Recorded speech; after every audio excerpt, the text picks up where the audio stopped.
Good evening and welcome to Breaking News, a recap. I'm Wesley Newfarmer. And I'm Jessica Pratt. The holidays are over, Wesley's New Year's hangover has finally subsided and 2017 is in full swing. This year at Breaking News, we will continue with our mission to report all the latest headlines a few days after they actually happen. As we like to say here in the office, why break the news first when we can do a mediocre job of reporting on it later? Like this. Donald Trump tweeted this week about his travel ban that targets Muslims from countries he doesn't have hotels in. The president said that if something happens, we should blame the judge who halted Trump's ban. If a terror attack were to occur, President Trump may also want to consider looking at the following people for responsibility: the FBI, the CIA, his own administration, or the terrorists themselves.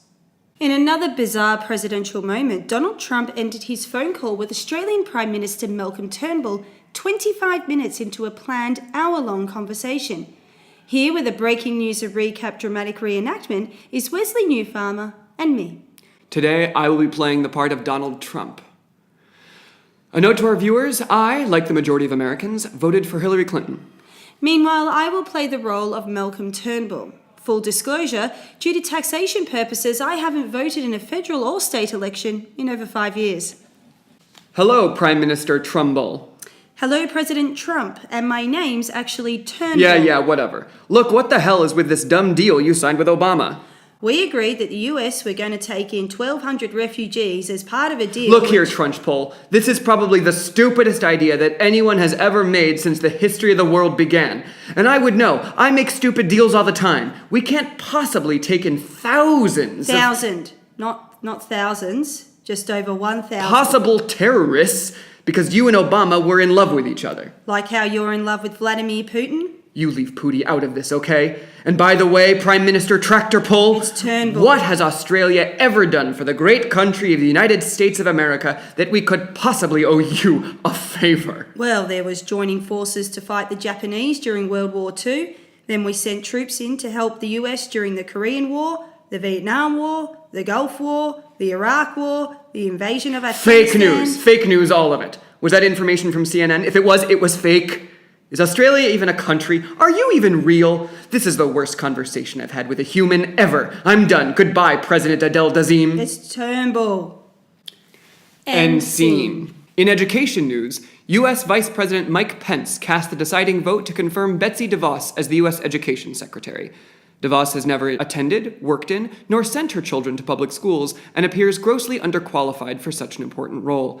In fact, allowing DeVos to take up such an important position would be like making a celebrity businessman who has had multiple bankruptcies and court cases filed against him the president of the free world.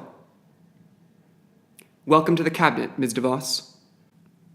Meanwhile, over in Australia, schools will be forced to introduce yet another standardised test, this time to children as young as 6 years old.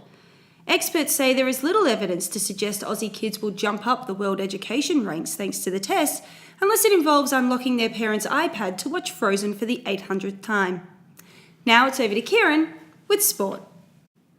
The New England Patriots are the Super Bowl champions once again, beating the Atlanta Falcons 34-28 in overtime. At one point, the Patriots were behind 28-3 before pulling out a remarkable comeback to become the first team in Super Bowl history to claim victory from more than 10 points behind.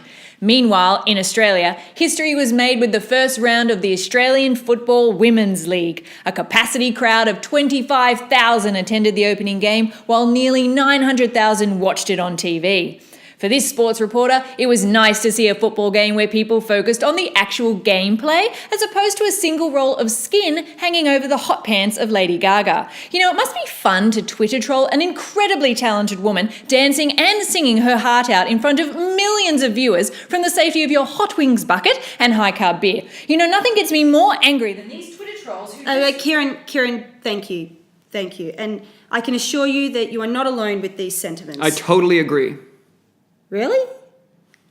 That's actually really great to hear, Wesley. Thank you. Yes, and I'll continue to say it until I'm blue in the face, Cuddlepuff. Hot wings and beer are a fantastic combination. Let's move on to the weather. In the US, thanks to Puxatawny Phil seeing his shadow on Groundhog Day, it's officially still winter. So we all know who we can blame for that snowstorm in the Northeast. Meanwhile, Australia is about to go into what officials are calling a hell-on-earth heatwave. Good luck with that. While in the Middle East, it rained. Yes, that's right, folks. It was windy and wet, and some people even reported seeing snow that wasn't inside a ridiculously huge indoor ski slope. Well, that's all we have time for today. If you liked our show, please share amongst your friends. If you didn't, maybe this will help. 5, 4, 3, 2, 1.